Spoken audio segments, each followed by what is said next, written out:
Hello, superstars. This is John Ciet. How are you? Welcome. Glad you're here today for the Facebook Live call. We are still working on getting things up and live for the call, the audio. So just bear with us as we work through that. Give me just a minute, and then Kyla, if you wouldn't mind just closing that door. Mm-hmm.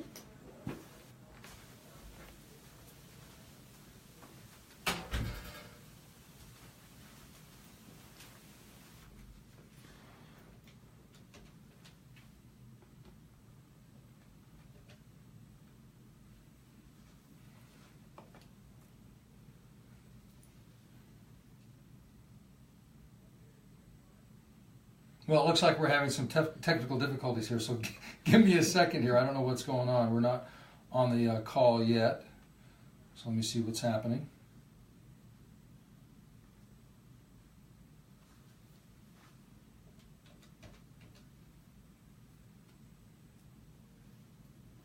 Let's try one more time.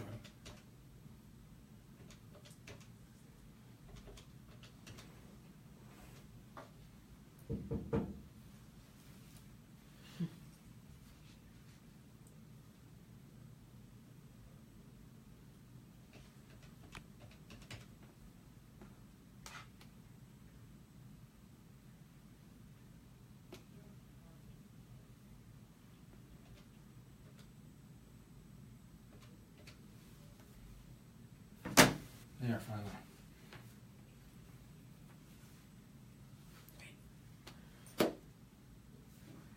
All right, we got it. Okay. Ladies and gentlemen, thank you for waiting there. I was having difficulty getting it to actually recognize me as the host, but I think we're in now. So if your phone is not on mute, put it on mute so I don't hear the background noise. And those of you who have joined us on Facebook Live, welcome. We are ready to roll. So I've got an exciting message here to share with you today. I want to talk just a little bit about having a net worth. And what I mean by that specifically is really focusing on, if we're going to be successful in business, to create a financial net worth, a higher net worth, to be more profitable in the business, we have to first of all focus on our self-worth. In fact, I believe that the most important net worth that we can have is our self-worth. In fact, let me just share with you a brief story about that. A gentleman by the name of Adolf Merkel, who was considered one of the wealthiest men in the world, he was in the top 100 of wealthiest people in the world, was worth in 2007 nearly $13 billion. And just a year later, after that valuation was done, his total wealth dropped by more than $3 billion. He lost, so to speak, $3 billion overnight. And this man, who was still worth in excess of $9 billion by all accounts, became very distraught, became very depressed, was concerned about his financial well-being and the hard hit that he took. And as a result, he took himself down to a train station and laid on a train track and let a high-speed train run over him. He committed suicide. Now, the reason I share that story with you is because of the topic that we're talking about today. You can take a look at and see a man who was, by all accounts, wildly successful, still very, very wealthy. Yes, he lost $3 billion, but he was worth $9 billion, and yet he committed suicide. It speaks to the issue of the importance of having a self-worth. Self-worth becomes extremely important, not only when you have a lot of money, obviously, but when you don't have money and any time in between. I remember it was 2008, and my family and I had just finished building a very large home up in Park City. And unfortunately at the time, if you were in the market, you remember. If you weren't in the business, you would still remember if you were alive. Of course, everybody on the call today was, because we remember what happened in the economy. Well, because I was so heavily invested in real estate and the way I earned money was in real estate, things became very difficult financially. In fact, what happened is that literally within a year's time, this $4 million home that we had built was bleeding our family coffers dry. And I went from having a lot of money to literally having none. It sapped my family of all the savings that we had, and everything that we had of value we had to sell in order to just get out of the home and not declare bankruptcy. Literally, we ended up having no money and going from an 8,500 square foot home down to a 1,400 square foot condominium that the entire family shared, which is fine, except one challenge. I did not have at that time a positive self-worth. The money was one thing, but the self-worth was another. And that's really what I want to share with you today, is that whole process, that concept, and really what it means to have self-worth. See, what I know is that most people have the emotions that we all experience on a day-to-day basis. We have fear, we have anger, we have disappointment, we have confusion, uncertainty, frustration. All of those things are part of the normal process of existing. And yet what I know is that in order to be successful, we have to take control of what is going on. Here's an interesting fact. The average person will have approximately 60,000 thoughts. Now, I say average person. The truth is that women will have about 60,000 thoughts. Men have about 3 thoughts on a daily basis. And we don't need to get into the detail there. But the truth is, women tend to be better thinkers than men. But what is interesting is that out of those 60,000 thoughts that the average person will have, the vast majority of those thoughts are negative. We have a tendency to focus on the negative. Again, I wrote this down. We have a tendency to focus on fear, anger, our frustrations, our confusions, our uncertainty, which causes us to be timid or to act in a very timid way or tepidly. And all of that results in lacking confidence. So really, what does it take, or what should we do in order to take control? What I believe is this, that whatever emotions we're feeling, those emotions come from our thoughts. And you've all heard me talk about this before. This is nothing new, but I want to give you just a different perspective on it today. We have thoughts that we entertain, and those thoughts ultimately lead to emotions. So how is it that we change our emotions? If we want to experience different emotions, if we want to be confident when I say this, but I'm going to say this very confidently, in most cases, depression is habitual. And the reason I say that is depression is a state of being that comes from the way we feel, the emotions that we are experiencing. And we all know this, that the emotions that we feel come from the thoughts that we entertain. Now, I get that there are those who have chemical imbalances, but I can also point to science that suggests and proves that our thoughts create certain chemicals. And if we have positive thoughts, positive chemicals are produced in the brain and affect the way we feel. And the converse is true. Negative thoughts create negative chemicals, which then create that habitual, whether it's fear or frustration, what we describe as depression. So what we know is that our thoughts lead to our emotions and the state of being that we exist in.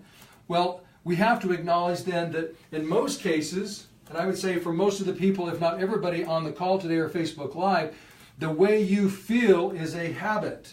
And if you feel consistently good, you need to be congratulated, because you have obviously figured out something that allows you to do that. You've had the ability to focus on thoughts that give you an opportunity every day to be happy as opposed to sad.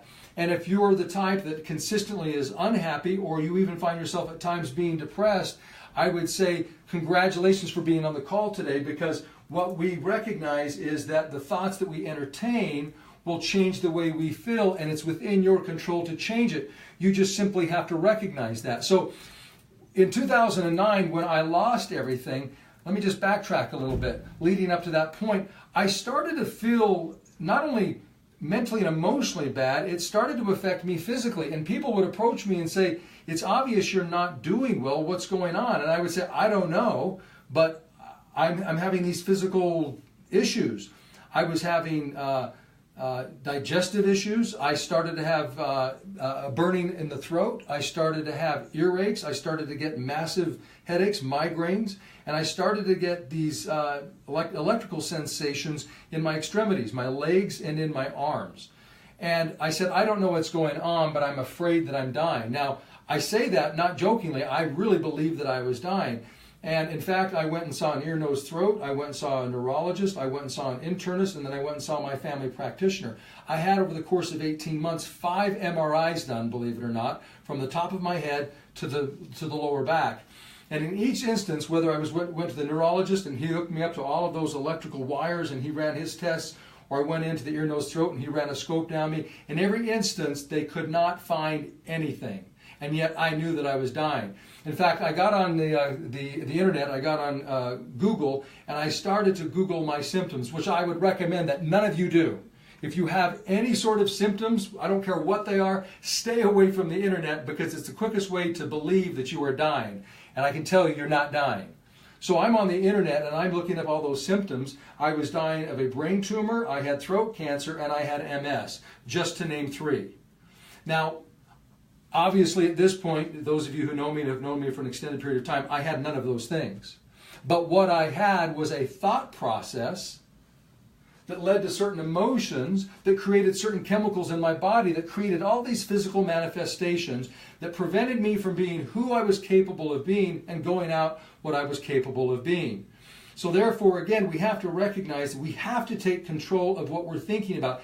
It's the most simple and also the most powerful thing that we can do to increase our productivity, to increase our financial well-being, and to simply take control of our lives. So what did I do back in 2009? Well, number one, I started with a recognition that my number one self-worth was not my economic well-being. It was not how much money I had in the bank. What I had to admit and what I had to recognize is that that money in the bank and those assets, the big house, the cars, the jewelry, the vacations, all of those things did not speak to who I was. They were not my identity. I thought they were, but in the end I discovered that they were not, because those things were really a manifestation of who I had become. And what I realized is that the guy who had produced all of that, who had created all that, could do it again. So number one, recognize that your self-worth has nothing to do with how much money you have in the bank. Now I know that's a difficult thing to accept, because you say, well, John, it's difficult when I have to worry about making money to pay for the household budget, the cars, the house, the utility bills, the groceries, the kids' needs, all of those things. I get it. But at the end of the day, we all acknowledge that there are things that are more important than money, and it starts with our health. The most important thing is our mental and emotional health, because without that, all the money in the world doesn't matter. And I reference you back to Adolf Merkel, who killed himself, and he was still worth a lot of money, and yet he killed himself because the money he had lost had affected the way he felt about himself, and so he committed suicide. So one, recognize that our greatest value has nothing to do with money. It's our own belief in who we are. So I said earlier in our call today that the average person will have 60,000 thoughts. And the truth is, the majority of those thoughts are negative. So I want you to take the time for just a second. If you're taking notes, I want you to write this down. In fact, do this. Create the Benjamin Franklin T-graph. It's basically just a line down the center of your paper, and at the top, a horizontal line so it looks like a T, or more like a cross. And on the left side, what I want you to do is I want you to write down all of the negative things that you say about yourself. All the negative things that you say about yourself. Now, this is going to be a challenge, because for a lot of you, you're going to say, well, I don't really say a lot of negative things to myself. And what I'm going to confront you with is, yes, you do. You just don't recognize it, because most of the things that we say to ourselves are not conscious up here. They are subconscious back here. And the subconscious mind works in the background. Just like your heart beating, you don't pay attention to it, you don't will it to, you don't wish it to beat, it just does it. Well, your subconscious mind works the same way. And the truth is, the majority of those subconscious thoughts are negative. So I want you to think about those negative thoughts that you have. While we're on the call, I want you to come up with just 3, no more than 3 negative thoughts that you have, and I want you to write those down. Just think about the 3 top negative things that you can think about yourself by pausing for a moment and say, no, wait a minute. When I'm all alone, or when things are difficult, or when I'm under pressure, when I am stressed, what are the things that I say to myself that are counterproductive? Those are the things that I want you to write down.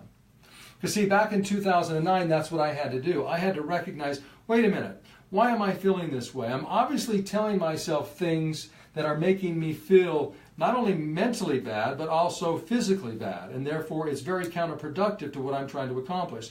So think about what those negative thoughts are. Now, as you come up with those negative thoughts, those negative opinions of yourself, I want you then to go over to the right side of the ledger, and I want you to write down positive thoughts that contradict what you just wrote in the negative. So if you said, for example, I'm not a very good communicator, or I don't know how to speak effectively, if that's one of the things that you say to yourself consistently, then I want you to write over here on the right-hand side something that completely contradicts that. How about saying, I am a powerful communicator. I am very persuasive. I am a great negotiator. Now you might say to me, well, John, it can't be that simple. You can't just simply on one side acknowledge all these negative thoughts that you have, and then over here on the right-hand side, replace them with positive thoughts. That really doesn't work, does it? I'm going to tell you, yes, it does, as long as you take action after that. See, remember, the way you feel, if you're feeling bad, comes from the thoughts that you're entertaining.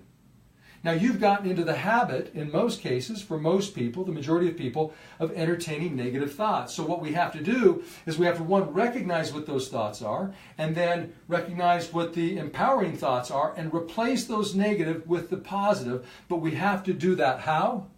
Habitually. We have to find a way to habitually replace those negative thoughts with positive thoughts. So this is what I did. Very simple technique. I want you to take those negative thoughts and I want you to write them down on a 3x5 card. Those of you who are not seeing this on Facebook Live, it's just simply a 3x5 card, ordinary card, any color you want, doesn't matter.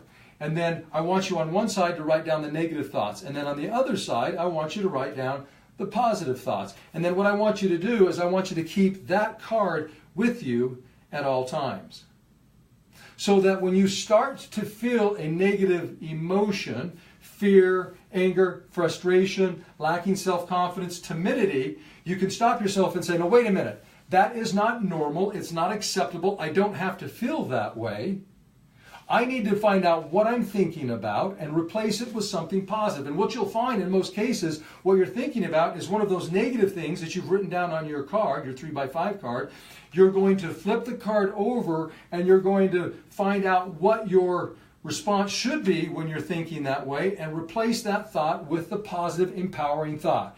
Now, you might say, well, John, does that really work? Yes, it does. I have taken many people over the course of nearly the last decade through that same process. People who would say to me, they would come to me and say, John, I am depressed. I'm in counseling. I am consistently finding myself going through that emotional roller coaster where I get to the high and then I crash and go to the valley and have to build myself through that. This works. Look, every human being goes through the roller coaster of emotions. For some people, it is very extreme, like the roller coasters that you'll see at Knott's Berry Farm, or you'll see at Lagoon here in Utah, or Disneyland, where the highs are high and the lows are low, and that's where you get all those butterflies. That's what most people experience in life with their emotions. But it doesn't have to be that way. They have just accepted that as their reality.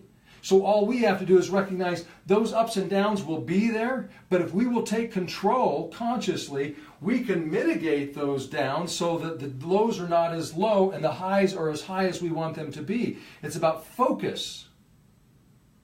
Let me say that again. It's about focus. You've heard me say this many, many times. With clarity, there is power. The more clear we are about what we're thinking about, the more powerfully we will act. When we are clear that we are having negative thoughts that are creating negative emotions, we can then therefore change those negative thoughts to positive thoughts that create positive emotions and take control of the way we feel and therefore the way that we act.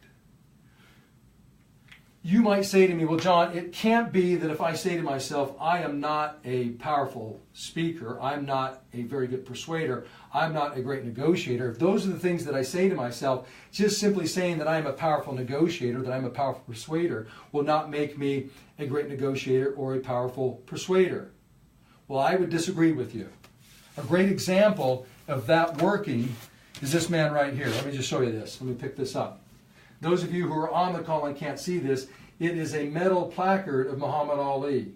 And he's standing in the ring with his gloves rested on the rope. And he's looking at the camera with the towel draped over his arm. And he's looking at the camera like the guy's got something figured out, which we all know that he did. And the quotation is this: I am the greatest. And I said that even before I knew that I was. There is something to be learned in that statement, in his example. You may say to yourself that you're not the greatest at whatever it is that you say to yourself, But until you in your own mind change that story and that mantra and those thoughts, you never will be. The reason that this young man from Kentucky, an unknown, was able to beat the worldwide champion in boxing is because he said these words, "I am the greatest." He said it consistently. And because he said it consistently, he began to believe it. And because he believed it, he was able to literally become the greatest. If you want to become the greatest, I don't care what you do. It doesn't matter what it is that you do. Whatever it is that you want to become the greatest at, whether it's a mom, a dad, a father, grandfather, aunt, uncle, real estate sales professional, mortgage professional, title professional, it doesn't matter what it is that you want to become the greatest at. If you will just simply recognize the negative thoughts that you're giving space to in your head, take control of those, replace them with positive thoughts, and consistently, habitually, keep your 3x5 card with you. And when you start to feel those negative emotions, bring this out. In case of emergency, we don't break glass, we bring out the 3x5 card, and we recognize what we should be saying to ourselves, and you say those things to yourself, whether it's out loud or in your head over and over and over again. I can tell you, I am proof positive that it works. I use this consistently, and I have for years. And I've coached and trained others to do the same thing. If it works for me and it works for them, it will work for you. The catch is going to be this. You actually have to do it. It's something that we have to incorporate into what it is that we do on a daily basis. Not once in a while, but consistently. And what you're going to find is that in the beginning, you're going to have to do this a lot. You're going to have to pull the card out many times during the course of the day. But as the days go by and the weeks go by, you'll have to call on this less and less. And what you will find is that those negative thoughts won't pop up as much as they otherwise used to. In fact, I will share this with you.